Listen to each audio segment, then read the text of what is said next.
एक आदमी एक बेर के दरख्त के नीचे लेटा हुआ था। अब बेर का तो आपको पता ही होगा, जैसे ये आजकल इसका सीजन है और मार्केट में आपको बेर नजर आते होंगे।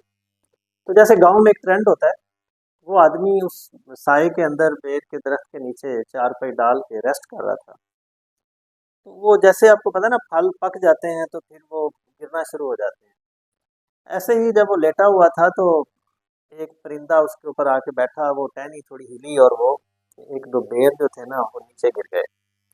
तो बेर बहुत अच्छे थे, बड़े पके हुए थे। अब उस आदमी का दिल चाह रहा था कि मैं ये उठा के इनको खा लूं।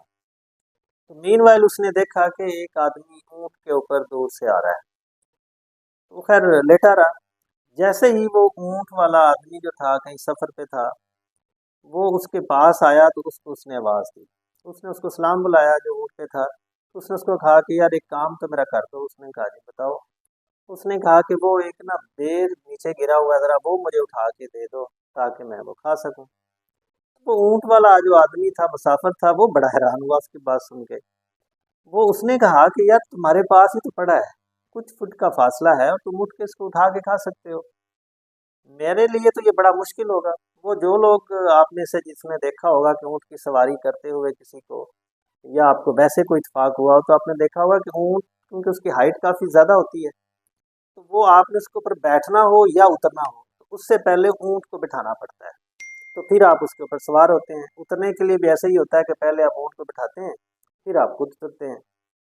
तो उसने जब उसको ये जवाब दिया कि यार ये तुम्हारे पास ही तो है और तुमने खाना है तो तुम उठा लो, मेरे लिए इतना टाइम कीमती है, मैंने लंबे सफ़र पे जाना है, अब मैं मतलब इतनी बड़ी मशक्कत करूँ और तुम्हारे उस देर के लिए।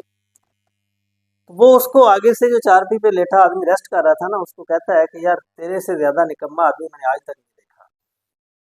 तो दोस्तों बात ये है कि ये ज़िंदगी के अंदर आप अक्सर हम अपने मुआशरे में देखते हैं कि वो आदमी जिसके पास सुस्ती का उसका अपना आलम है, कि उससे अपना ज्यादा निकम्मापन किसका हो सकता है। एक चीज जो वो खुद खाना चाहता है और उसके लिए आसान है उसको उठाना, बजाय इसके कि ऊंट वाला उतरे और उसको उठा के उसके मुंह में डाले। तो ये स्टोरी का हासिल ये है कि हम अपनी जिंदगी में अगर थोड़ा गौर करें तो अक्सर लोग आपको ये नजर आएंगे कि अपना काम वो खुद से ठीक नहीं करते। अपना काम जब करने की बारी आएगी तो तब उनकी सुस्ती खत्म नहीं होती, वो ढंग से करेंगे नहीं, लेकिन हमेशा दूसरों को क्रिटिसाइज करते हुए आपको नजर आएंगे। उसने ऐसे ये काम ठीक नहीं किया, वो ऐसे कर लेता। तो दोस्तों जिंदगी में जब भी हम किसी के ऊपर क्रिटिसाइज अगर करना चाह रहे हो ना, या तनकीद करना चाह रहे हो, तो उससे पहले अपने आप पे गौर जरूर करें कि क्या ये जो मैं दूसरे के ऊपर तनकीद कर रहा हूँ, क्या मैं खुद ये काम करता हूँ। तो ये एक छोटी सी स्टोरी है, लेकिन इसके अंदर जो सबक है ना वो बहुत बड़ा है।